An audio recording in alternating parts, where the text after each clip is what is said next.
Below, here you'll find your unit's fuse box. Located to the left, you'll find your panel destination and voltage, located here. In case of a water emergency, you'll need to go ahead and open your access panel located in the closet. Take a Phillips head screwdriver, turn the lock to the right, and pop the access panel open. To go ahead and stop any water in the unit, go ahead and turn each valve horizontally like so.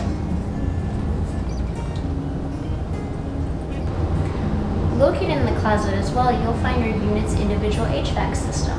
On the bottom left-hand side, you'll find your unit's HVAC filter. You go ahead and replace those once every 3 months.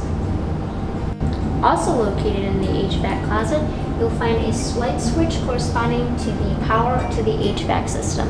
If you find that your HVAC system is off, chances are the light switch is on the off position. To go ahead and supply power to the HVAC system, go ahead and place it on the on position. Located underneath your sink, you'll find a light switch that corresponds to the power to your dishwasher. If you find that your dishwasher is not working, chances are you've switched your light switch to the off position.